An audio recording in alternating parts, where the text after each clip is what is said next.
Hello and welcome to the Stop, Drop, and Knit podcast. This is episode 63.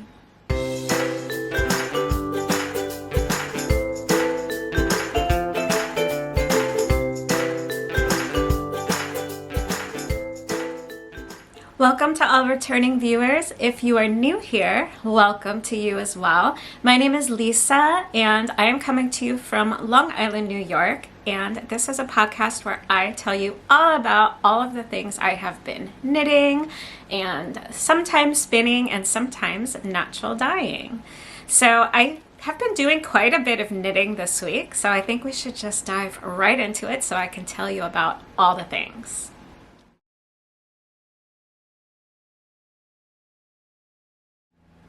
So today I am wearing my lightweight Hipster by Joji Locatelli. I knit this out of a single skein of Magpie Fibers Swanky sock that I had received as a gift from a fiber friend in a fiber exchange. And this is the perfect pattern for a single skein of yarn.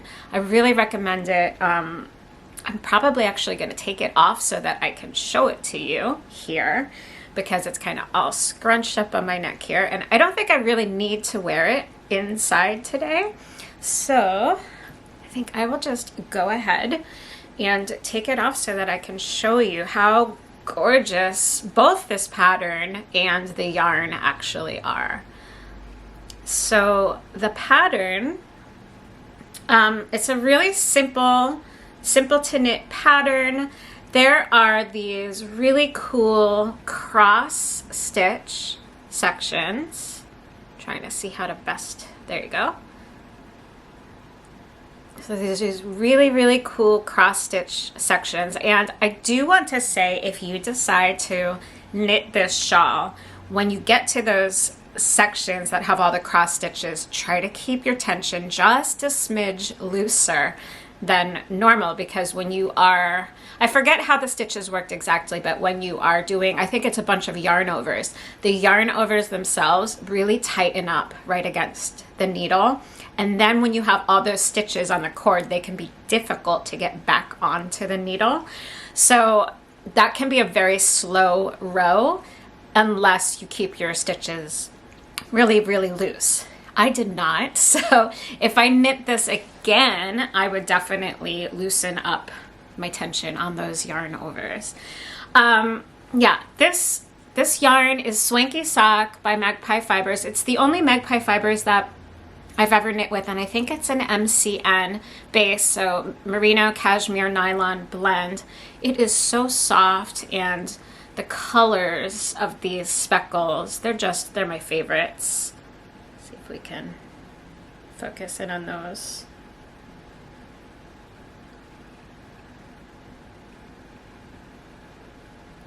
It's just so gorgeous. And then of course these tassels at the bottom were super fun to knit too.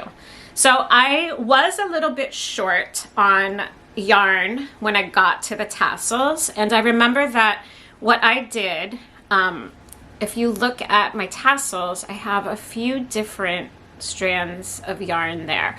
So I think that, I'm trying to remember if I used 2 yarns for the tassels or if I actually used 3. I think I might have actually used 3 different yarns.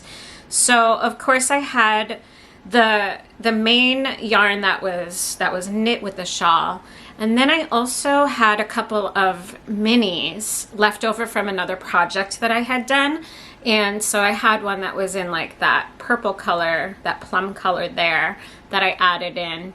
And then I also had one that was in more of a grayish color. So you can see like this one here is full of the speckles from the actual yarn. But then, no, that one has a speckle too. I don't remember. Maybe I didn't add another gray color in, because I see a bunch of these do have the speckles. But I could have sworn that I also added in a gray for those tassels. So I don't know. Maybe I did. Maybe I did. Maybe I didn't. I'm not sure. In any case, this is the lightweight version. So she originally, Locatelli originally came out with the Hipster shawl, which I've not knit, but it has been in my queue, and I would like to knit it, and that is for worsted weight yarn. So this is the lightweight version. So it's just one single skein of a fingering weight yarn. And I love these one skein shawl projects. I've done a couple of them now, and they're such a great way to use up a really special skein of yarn.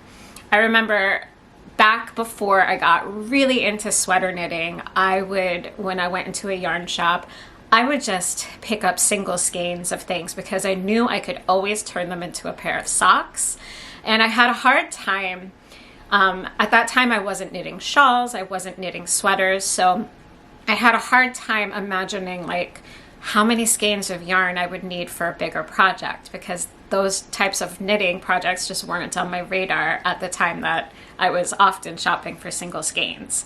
So I have a bunch of single skeins in my stash, and just a one skein shawl project like this, these would have made beautiful socks, but it's also like an absolutely gorgeous shawl. So I just kind of put it on like that. I'm not really too fussy with how I wear it. So like I just threw it on right there, and it still looks really, really great. So that is the Lightweight Hipster by Locatelli.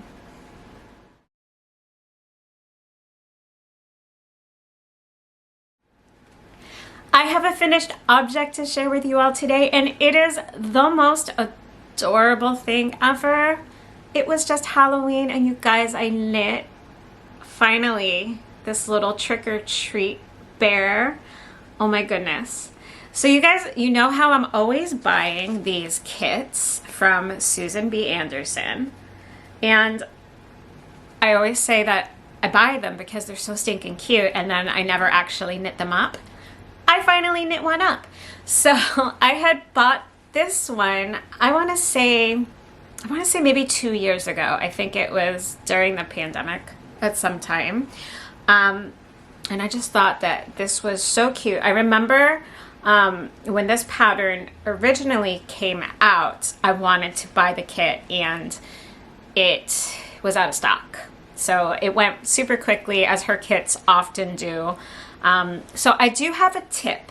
If you guys are ever interested in purchasing a kit of Susan B. Andersen, she's Barrett Wilco, sign up for her newsletter, because she will, the night before she announces on Instagram and social media, I think it's like around 8 o'clock in the evening Eastern time, New York time, she will send out her newsletter, and newsletter subscribers get first dibs to the pattern kits, to the kits. So sometimes they even sell out before she is able to announce it on Instagram the next day. So that's a little hot tip for you guys, is sign up for her newsletter.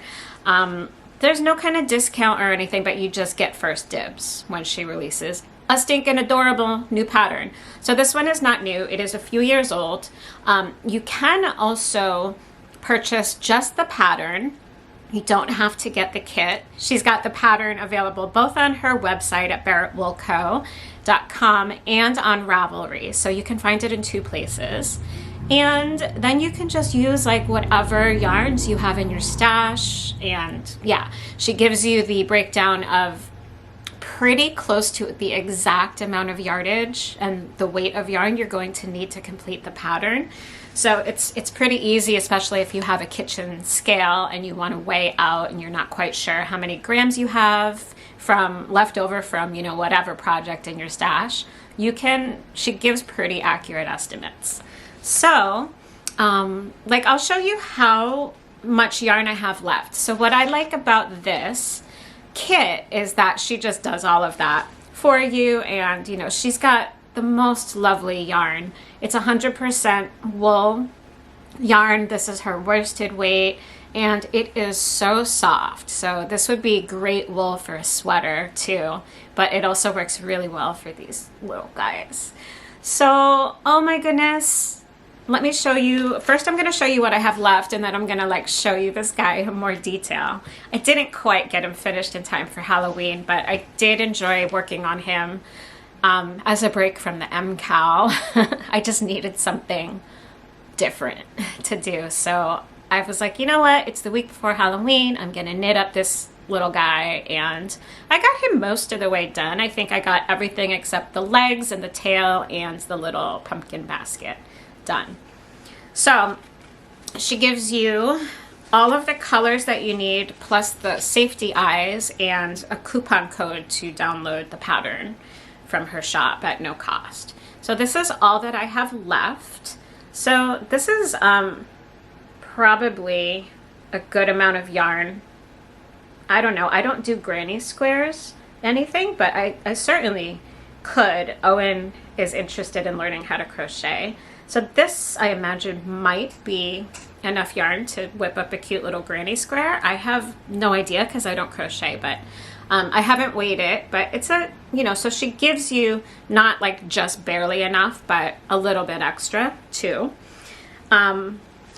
So I'm glad to have a little bit left over, but oh my gosh. All right. So I knit this little basket last night, and it's like, you could fill it with like candy corn or something, and it is so cute. So that took like no time at all.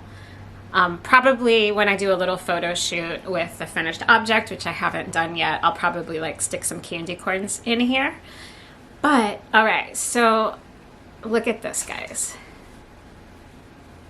The hood goes down. So it's this little bear.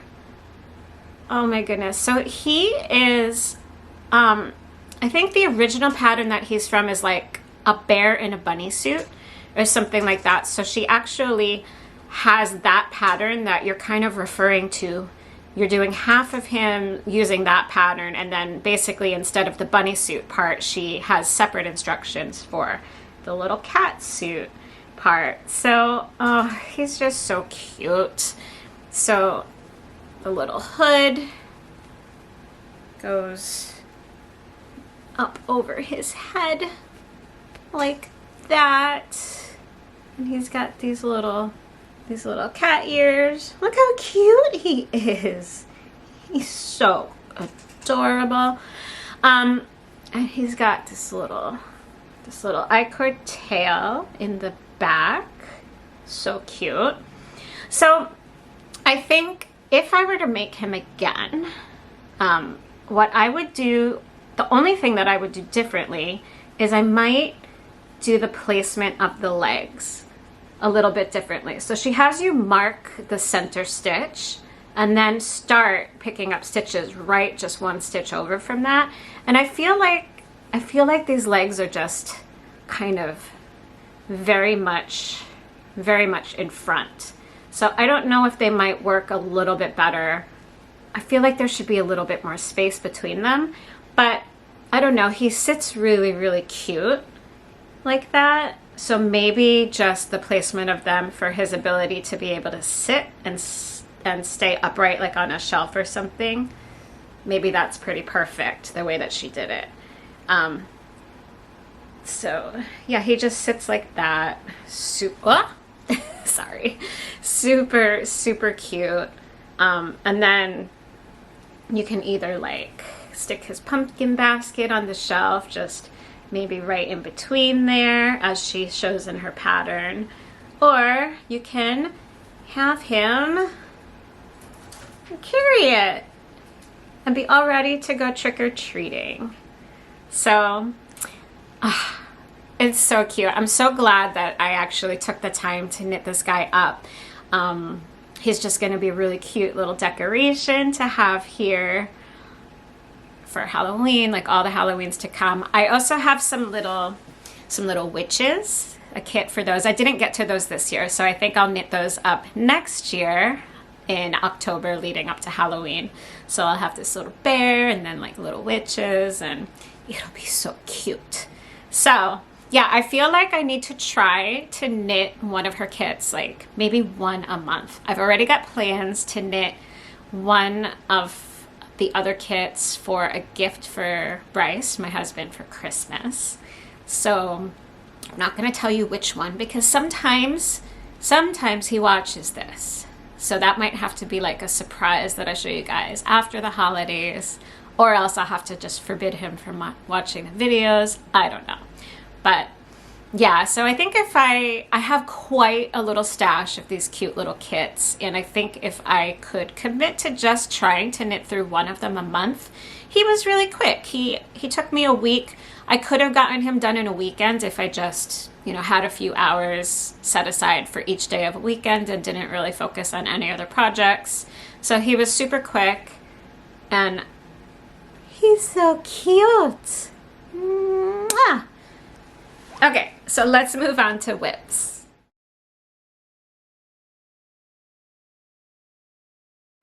So I have a pretty exciting update on my Easy V sweater by Caitlin Hunter.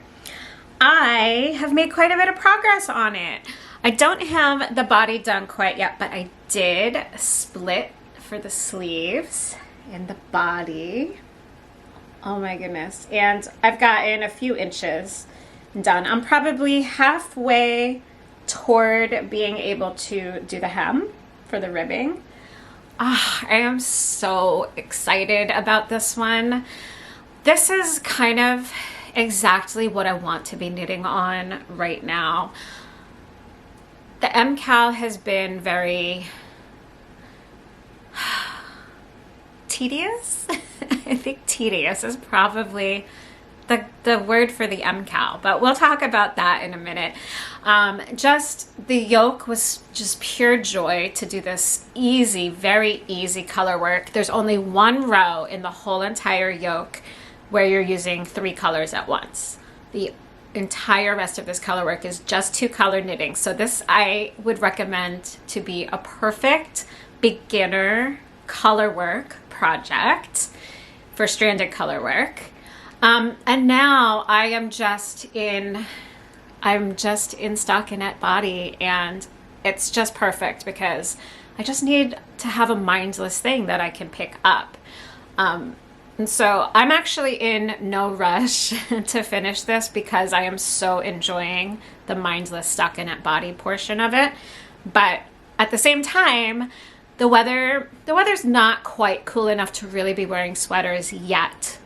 We've actually been blessed with some pretty good fall weather this year, which does not always happen on Long Island. Half the time, more than half the time, we go directly from summer, have like maybe 3 days of fall, and then the rest of the couple of weeks transitioning to fall might be really rainy, and then all of a sudden it's like freezing. This year, though, we're actually getting so many days in the 60s, and it's just kind of perfect for like a lightweight shawl, not even always a jacket yet here, which is, you know, we're in November now, so sometimes it's like frigid cold at this time, but not this year. So that's another reason I've been kind of taking my time with this one. The yoke, if you watched my last episode, episode 62, then you'll know that I did steam block the yoke as Caitlin Hunter recommends. Usually I won't steam block and do a fit check and everything, but she recommended at this point, right before splitting for the sleeves, to check the yoke depth for your body to see if it is what you want it to be. And so in that video, I did that. I steam blocked it, and then I tried it on, and I was quite satisfied with the fit. So I proceeded to split for the sleeves, and here we are. So let me just tell you, in case you haven't seen my last couple of videos where I've already talked about my colors for this project, I am using a mishmash of things, which is always super fun. So the green, the color is called Marsh, and this is actually Quince & Co. Lark base, and I had received this in somebody's D-stash a few years ago, maybe 4 years ago now, and so it has just been sitting in my stash, and I had 7 skeins of it, which was maybe about 900 yards total. So for me, not enough for a full sweater. But then when Caitlin came out with this pattern, I knew I was going to have enough yardage to do the main color in this color and then pull other colors for the color work part. So I'm so glad to be able to finally get this yarn out of my stash. That is always very, very satisfying. Because it's been there for like 4 years and I hadn't found exactly the sweater that I wanted to make with it. So I'm happy to be using that. And then I don't tend to have a lot of worsted weight yarn in general in my stash. I just tend to buy fingering, and sometimes I'll buy DK weight now, but I don't usually shop for worsted weight yarn. But I think that's just because I like getting more yardage for my money. Does that make sense? With worsted weight yarn, you get a lot less yardage. And so I don't know, it seems more expensive to me, but it's silly because if you think about it, you need less yardage for a worsted weight sweater than you do for a fingering weight sweater. But I don't know, it's just how my brain works. I just tend to knit fingering weight garments most of the time. But for my natural dyed yarn business, which is not up and running yet, but guys, we are getting close. I will talk about that in my natural dye segment later. I had a worsted weight base that I wanted to test out. And so I had just dyed up some goldenrod leaves yarn. So that's this one here. And I had just also finished an avocado yarn, which, oh my gosh, this turned out the most glorious shade of like a mauvey pinkish purple. So gorgeous. I love these so much. And so I thought that they went really, really well with the marsh green. And then Caitlin's sample actually uses, for the color work, she does 3 different colorways of the spin cycle. So her sweater uses 3 like color work spun, like in a barber pole type spun. This is not spin cycle, this is my hand dyed yarn, but more like this. So her sample uses much more colorful, variegated type yarns in it. But I don't have spin cycle in worsted weight. I think that's spin cycle's dream state base. I have dyed in the wool in my stash, some dyed in the wool, but that is a sport weight, which is closer to like a fingering weight. So, and honestly, my hand spun is, it's very uneven. I don't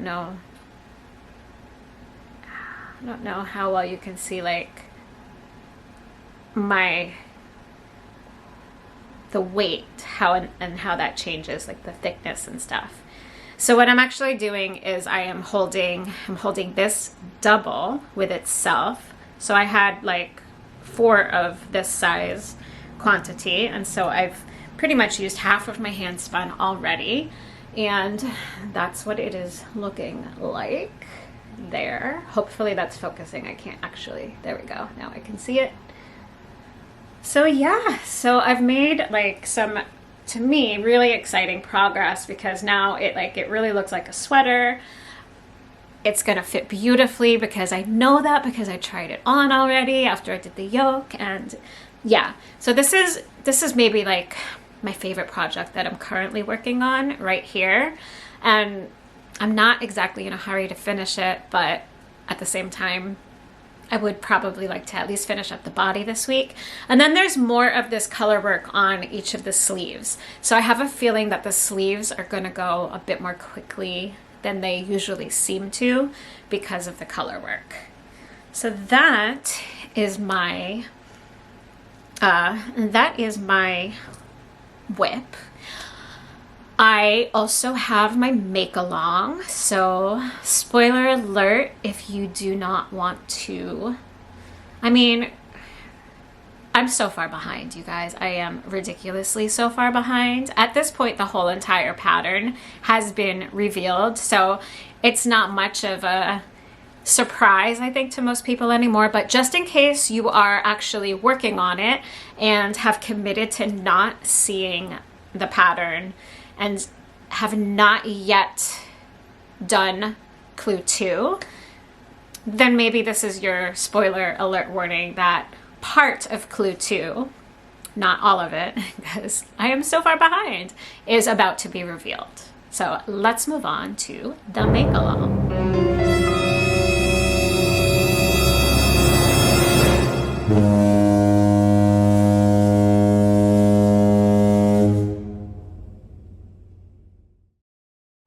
Okay, let's talk twists and turns make-along Stephen West's 2022 shawl mystery knit-along. So these are my colors. A quick review for anybody that is just not up to date with my podcast. If you haven't seen the last few, you might not have seen these before. So Wonderland Yarns graciously provided me with the yarn to knit Stephen West's MKAL, and I'm a brand ambassador for them. If you guys would like to try out their yarn at a little bit of a discount, you can feel free at any time to use the code YARNVIP at checkout, and that will get you 15% off of your order of almost everything in the shop. So I think like special like monthly clubs and things like that are not included in the discount, but almost everything else is. And in addition to amazingly beautiful colors of yarn, they have amazingly beautiful colors of fiber. Actually, the fiber that I just showed you guys in my Easy V sweater is Frabjous fibers, and that was a limited edition colorway from a year ago called Sweater Weather. Anyway, back to the MKAL. So these are my colors. So these two are my contrasting colors, and this is Tulgey Wood is the dark brown, and Toadstool. So we've got Tulgey Wood. Let's get that one focus. There we go. Tulgey Wood right there, and then we have Toadstool. I think Toadstool is one of their fall 22 new colorways. It's gorgeous. I really love this one so much. And then my accent color is my favorite fuchsia color. Let me find the oh, that's so gorgeous. Let me find the label here because I don't remember the name of the color. All right, so the fuchsia is Contrariwise, and so that is that. It is number 28, and this is on the Marianne base. So this is their sock weight yarn, so it's a fingering weight. And it's 85% fine superwash merino wool and 15% nylon. And there are 475 yards in each skein. So the yardage in these is super, super generous. So, all right, I wanted to show you guys. I'm about to get the shawl out, but figured this also gives you guys time in case you missed the spoiler or change your mind about seeing it. So again, the purple is my accent color, and then main color and contrast color in the middle. Okay, so I have used almost all of the first skein. We needed two, let me focus in there. We needed 2 skeins of each of the main color and contrasting color. So I've used almost all of the first brown and not even half, I think, of this one yet. So I have plenty yardage left. Now, okay, last week, I want to thank you guys so much. I guess it was 2 weeks ago now. I filmed about my first clue, and you guys, several of you pointed out a pretty significant mistake that I had made, and it turned out to be a significant mistake, but because I was not yet heavily invested into clue number 2, it took hardly any time to fix. So I was really, really glad that I was lagging with this knit along. But I'm trying to figure out which way to hold this up. Okay, so here is where I am now. Let's see, I get that mostly up there. And so I really like it so far. I'm not that far. I mean, all 4 clues have been revealed at this point. So I'm not even all the way through clue 2. But the mistake that I had made is that when I did the braiding, so these were a whole bunch of loops, these little braided bits right here were a bunch of loops that you braid together. So if I hold it upside down here, there we go. You can see that there's these little loops at the end. And so they're just hooked into each other. And somehow when I was doing it, I had done everything correct except that I looped them so that the loops were on the short end, at the cast on end. Yeah. So I had my loop sticking out of the cast on edge instead of the bind off edge. And that was going to make a huge difference because that would have displaced, it would have made the placement of, you know, the next section, I would have done it completely like upside down and backwards and inside out and, you know, just wrong. So thank you. I am so grateful. This is like one of those moments where it is so great to have a podcast because you guys, you tell me things, you tell me when I do things wrong, and I'm so grateful. So at the time that I found out that I had done it wrong, I had only knit just one of these short row wedges here, so it wasn't a pain to rip out and do again. The loops, all I had, you know, it wasn't a big deal. I just undid all of the braiding and just did it on the other side. So yeah, I don't remember, I feel like I don't remember which side is which. Like which is the first wedge here and which is the second one. So the first wedge, we'll call it this one, it could have been the other one, went so quickly because you're knitting a bunch of short rows and twisted stitches. I hear some of you guys all complaining about like purling through the back loop and knitting through the back loop, and I don't mind it. I don't think it's that big a deal. So like the one side went super fast, and then you get to the other side. Again, I don't know if this is the other side or the other side was the other side. Stephen did a mirror image, and now we were purling the entire thing. And that just, I lost my momentum, you guys. I don't know. I don't mind purling, but it was just so much slower. And for some reason, like my hands were getting a little bit more tired, and I don't know. I just started lagging behind, like, a lot, significantly. Yeah, and it was so much purling, which is fine. I don't know, it just took longer. It took longer, and I lost momentum. And so at this point I am embracing my pace, and I love it. I think it looks great. I've kind of peeked at the finished product just a little bit, and I think that it's different, but it looks really cool when it's like all wrapped around your body. So I think I'm gonna like it just fine.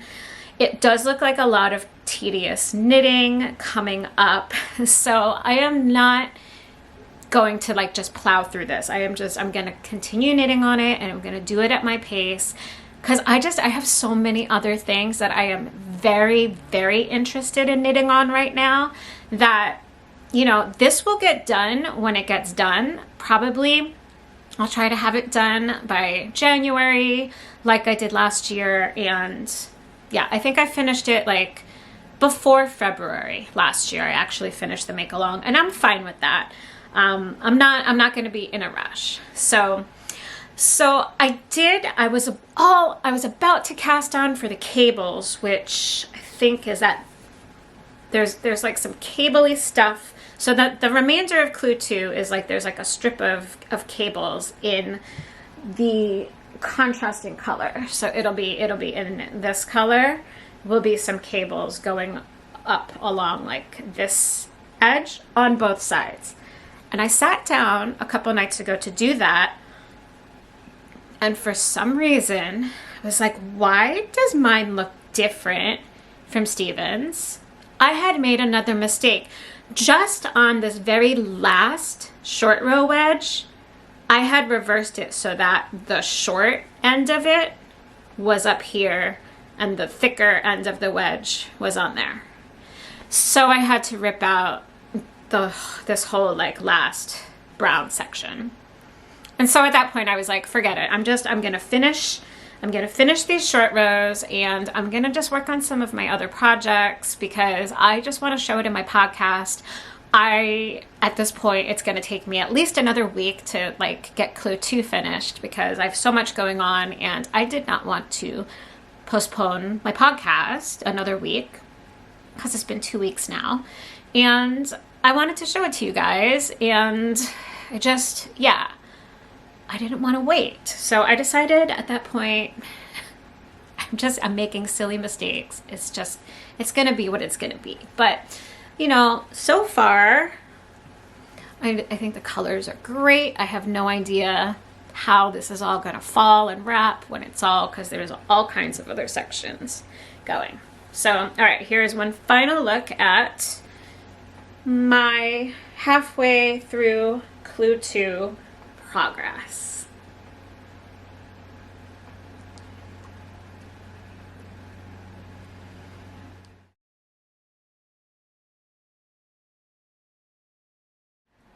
So I have a new cast on to share with all of you, and on November 1st was my husband's 50th birthday.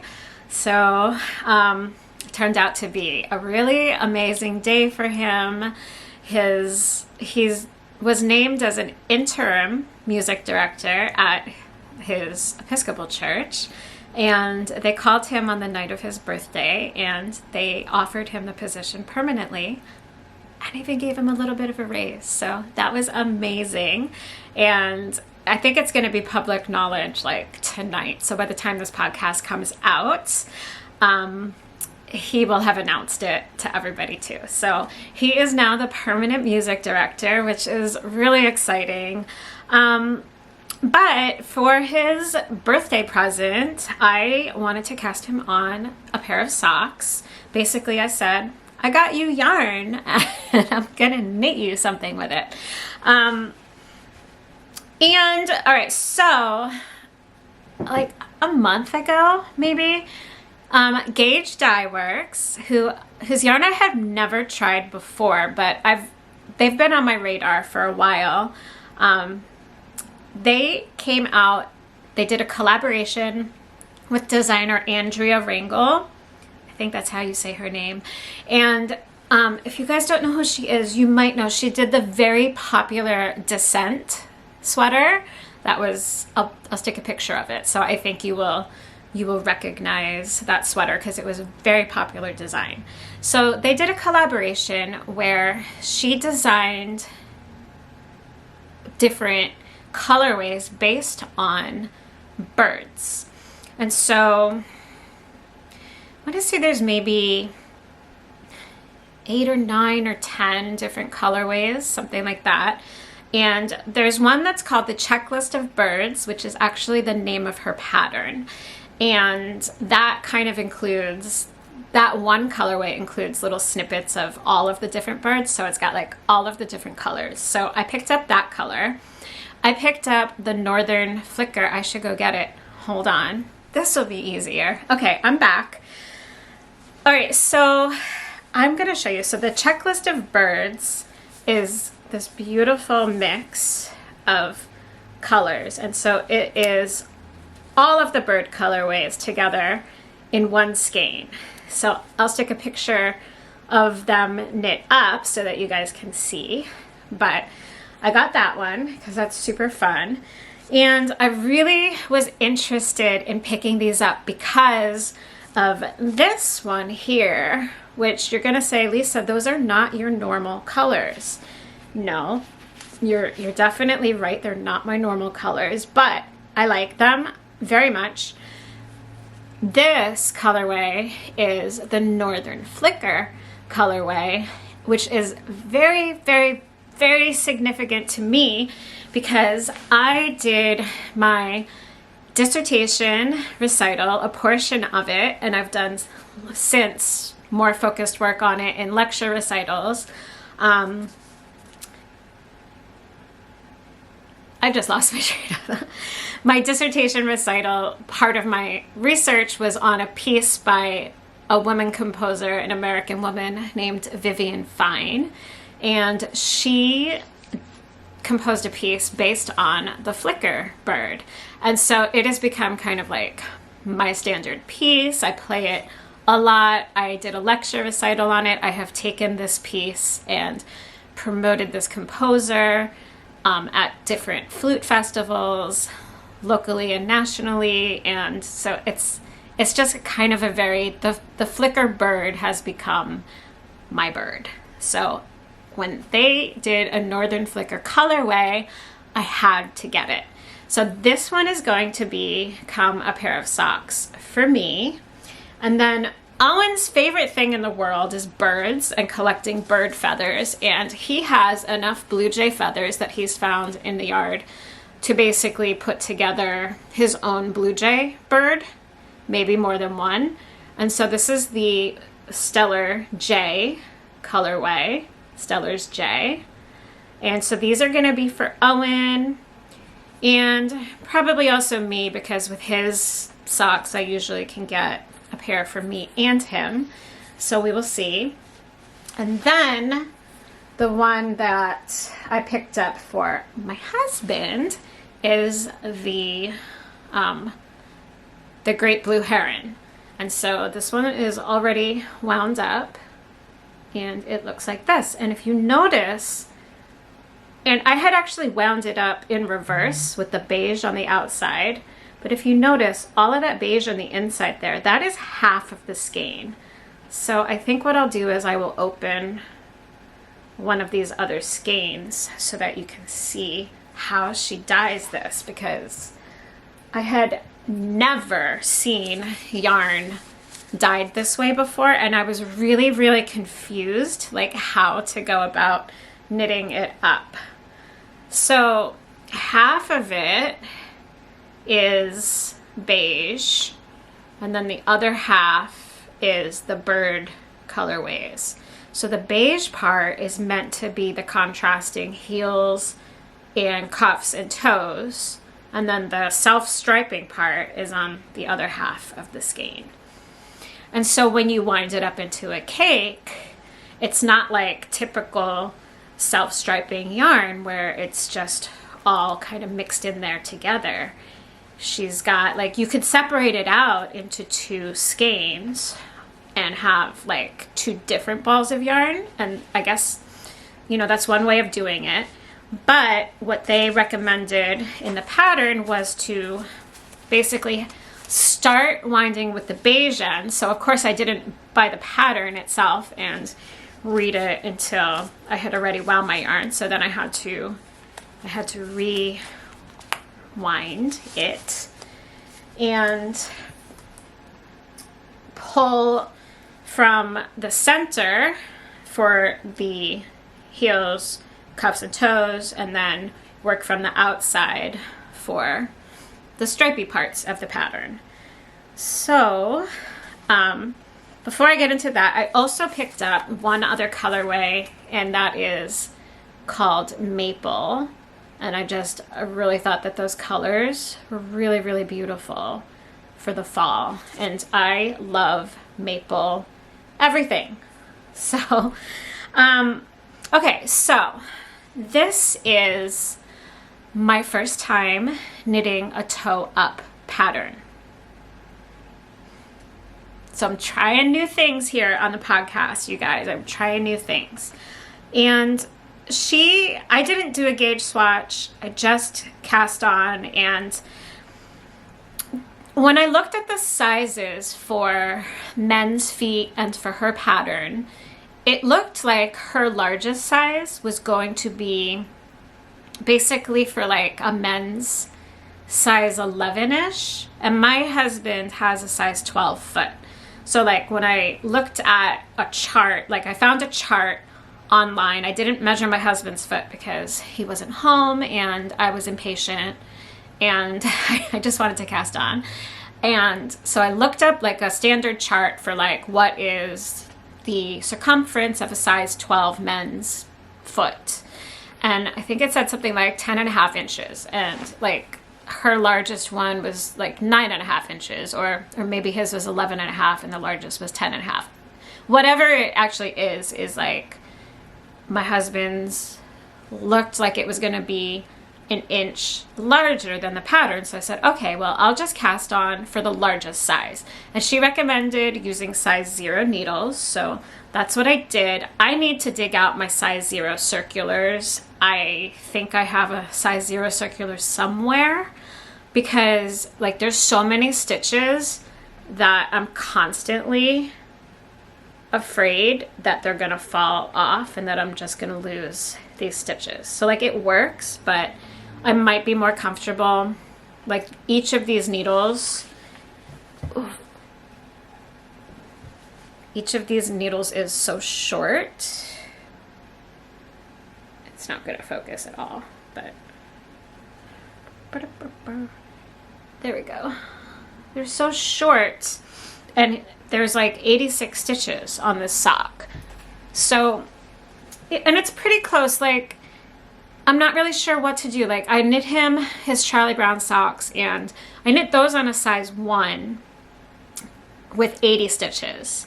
And so these are a size 0, and I've got 86 stitches. But it's, I don't know, it's looking maybe like a little wide. And even he thought it might be a little wide. So I think what I'm going to do is I'm going to like put it on a circular needle and then have him try it on before I get too much further into this. But I wanted to share a little bit about the pattern with you guys. She does like, you see how there's a bunch of purl stitches there in the center? And so she has some kind of patterning that she does with purl and knit stitches based on, I want to say like the frequency of seeing that particular bird.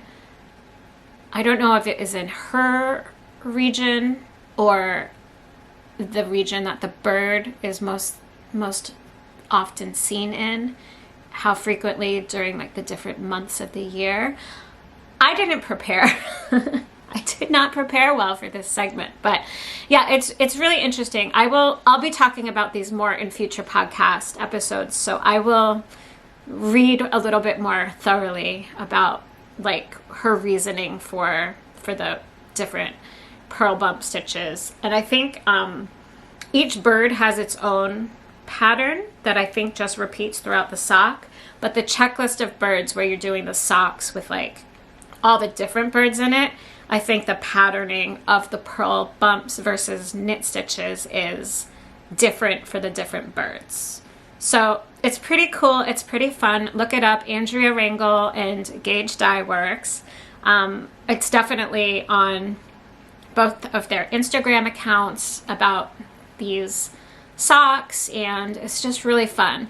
But I picked the Great Blue Heron colorway for Bryce because he really likes that bird a lot. And also he reminded me the other day that the name of the street that one of his childhood houses was on, he moved a few times, but one of them was like Blue Heron Drive or something like that. So it's kind of, it works for him. So yeah, so I think that this is going to be really fun. Toe up for the first time. So I did the very first time doing Judy's Magic Cast On, I think is what it's called. So yeah, so lots of firsts happening right now.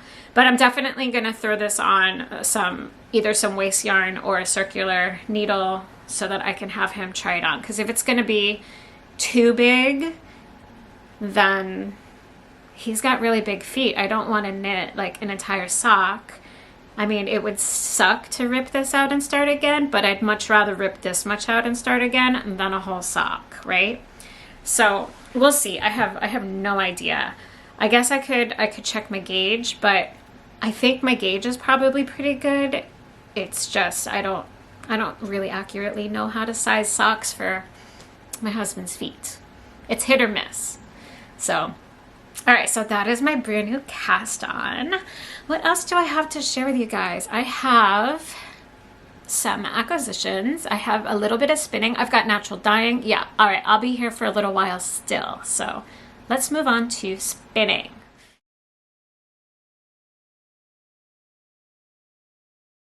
Okay, I'm gonna have to kind of speed through, I think, some of these segments here because I just looked at the time and it is 3:05 and I have to get Owen off the bus. In 20 minutes I have to leave. So, all right, I think I can do it. It's not that much more to talk about. So, spinning. Okay, guys.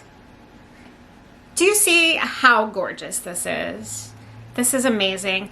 This was also gifted to me from Arlene Vasquez over at Wild Wolf Farm, and she wanted to know if I could do an unboxing for her. And so I've just been gradually spinning my way through this fiber, and it is gorgeous. I think it is her like Wild Bouquet colorway, and it's triple carded, and it's a merino Corriedale mix.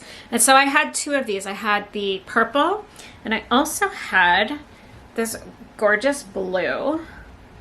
So look at how beautiful that is. So I've already spun up all of the blue. And this is just a single right now. I've not plied it at all. And I am just working my way through spinning up the purple. I am especially in love with the purple for obvious reasons. So if you can't tell, it is my favorite color. I mean, my whole everything is purple. I love purple. And oh my gosh, this many shades of purple in one place right here. It's just absolutely stunning. So yeah, I think I'm about done. I think I didn't really divide it in half, but I think what I'll do is I will finish spinning up this little bit here and then call that like done for one of these. And then this will be like the other half. So I'm super excited. Thank you so much for sharing this fiber with me, Arlene. I'm a little bit slower spinning it than I want to be, but it is an absolute pleasure to work with this fiber. It's very soft.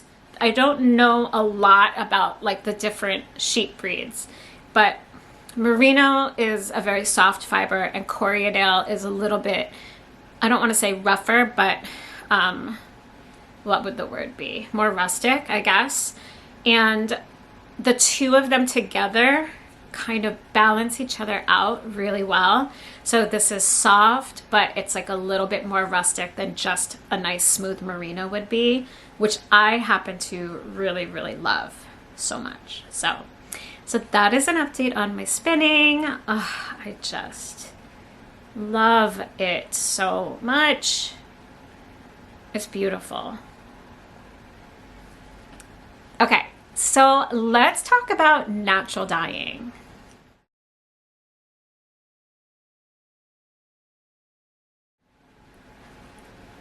I'm really getting close now, you guys, to opening up my shop. I think I have a tentative goal for December 1st, I think. What's taking so much time right now is photographing all of my yarn. Oh my goodness. I have dyed up every skein of yarn that I have. Like, I have no undyed yarn left, and I refuse to buy any more until I get this shop up and running off the ground. Because you guys, I've been talking about this for a full year now, and this past year with moving and both of us starting new positions in our jobs and everything, it's just been crazy. And I'm ready. I am ready now, not only because I ran out of yarn, but I'm ready to do this. I love it so much. And I'm really excited. So, I have been spending quite a bit of my knitting time. This is also why I got very behind on the MKAL, is because I decided that if I really want to get this business up and running, I have to build a website, right? I don't really have to build it, but I've got to put it together, and that's a big project, especially when you're working a full-time job and have a child and want to knit all the things and have to photograph everything. So that part of it is a ton of work, but I've decided that I think I'm going to use Squarespace for my website. I haven't signed up for it yet. I've decided to just start taking pictures of all of my yarn so that when I sit down to start putting together the website, I have pictures to put up on it. So we're getting there. But all right, so yes, tentative date December 1st. It's November 3rd right now. I think I can do it.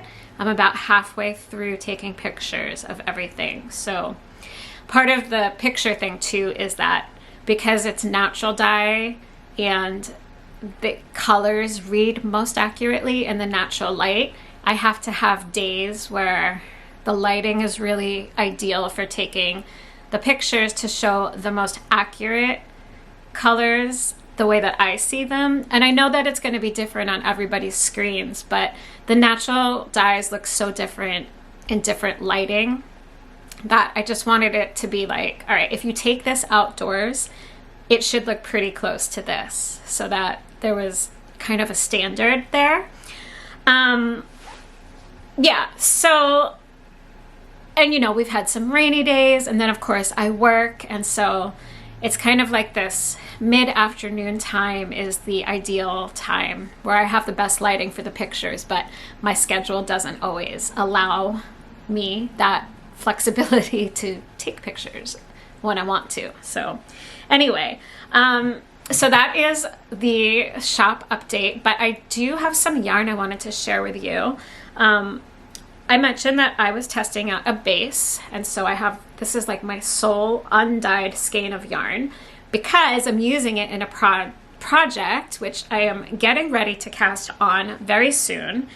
And I dyed all of these with black walnut, and there is like 5 or 6 different dye lots of the black walnut that I have on like many different bases in the shop, but I wanted to try out a sample using my worsted yarn. So it's the same that I'm using in my EZV, the same exact base, but I'm going to use it all together in a sweater.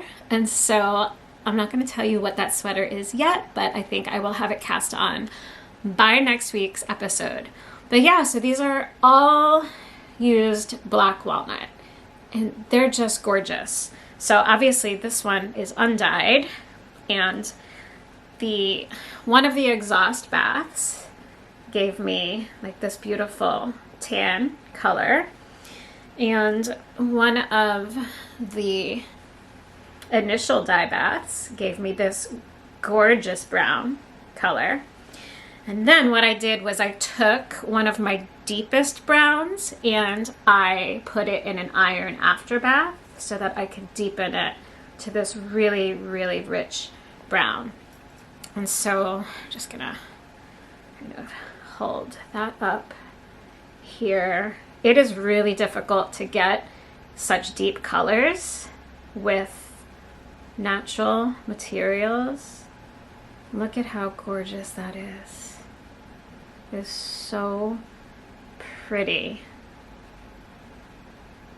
So yeah, I actually only over dyed or did the iron after bath in just the 2 skeins that I needed for this one project. So the others I didn't modify with iron at all, but there'll be a range of gorgeous browns pretty similar to this one here in the shop, with some lighter ones too. There we go, so pretty. Isn't that so nice? It's just gorgeous. And then the lighter one, it's kind of more kind of basic beige color, but when you put them all together, I'm really excited. So I've got a colorwork pattern picked out that are going to use, whoops, let's stack them again. I've got a colorwork pattern picked out that are going to use these 4 shades together. And so I'm very excited to get this cast on this week, maybe even tonight. So excited. Okay, I have probably just about a couple minutes left, so I actually have just a little bit of acquisitions to share with you guys. So let me go and dig that out.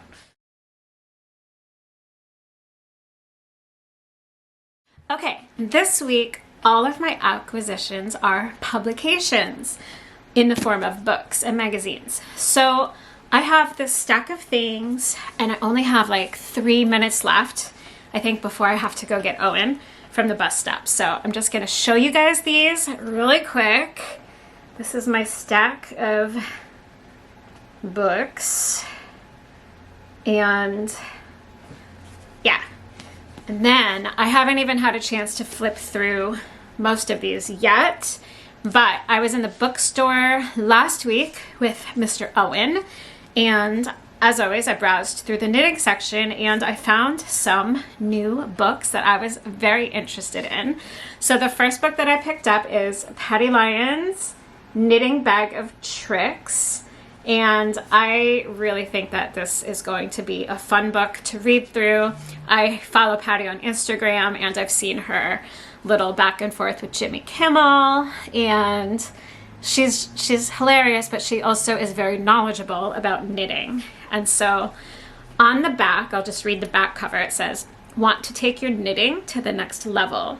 Explore the why of knitting as well as the how with beloved knitting teacher Patty Lyons. Solve your knitting problems from edges that won't behave to getting your yarn tension right with over 70 brand new knitting hacks. Inspired by questions asked by Patty's students from around the world, this book features tutorials for knitters of all levels. It also features over 200 technical illustrations to help you learn new skills with clear step-by-step instructions. And then cartoons by fan favorite illustrator Franklin Habit, who, if you guys don't know him, he's also a knitter. And Patty's own humorous pearls of wisdom will resonate with knitters of all abilities and have you laughing while you learn. Discover why more than 100,000 knitters have taken classes with Patty. Dive into Patty Lyons' Knitting Bag of Tricks." So I haven't read it yet, but I am going to. So I have that. And then I was so excited to see this in Barnes & Noble. This is the paperback version, and it was only $20. And I have been wanting this book for years, but I just haven't ordered it. And so I'm so excited. I'm getting back in the mood to knit socks. And so I'm really excited to find my first pattern that I want to knit out of here and cast on something very soon. Sorry I'm going so fast. I cannot miss Owen from the bus stop. This book I actually ordered, these two things. I ordered these from Kat over at Brooklyn General from Catherine Clark. And this is Icelandic Mittens. And so I've already flipped through this book. And so my parents had got me some Let Lopi when they went to Iceland a 1.5 years ago, and so I thought it would be really fun to actually cast on a pair of Icelandic mittens with those. So I'm gonna find a pattern from here and pair it with the yarn that my parents gave me from Iceland. Goodness, you can tell I'm rushing now. And then this is the Fall 22 Laine magazine. And so, yeah, so many great designs in here. And the photography is just, oh my gosh, this is one that I really want to knit. This is called Autumn Forage. Can you guys imagine why I would want to knit this one? Because I forage in the autumn, and so that is a photo of that. I want to see what is she said something about this. I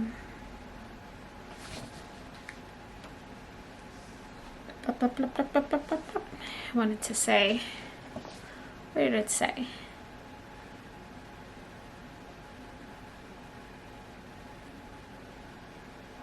Oh, I can't find it right now. But I think it was like inspired by like the gills of mushrooms or something for the stitch pattern. And yeah, I don't have time to flip to it right at this moment to find exactly the thing that she said. So I'm so excited. I am going to be flipping through those over the next several weeks, and yeah, I think I'll share more about Patty Lyons' book for sure after I actually get into that, because I think that one's going to be pretty fun and knowledgeable and interesting.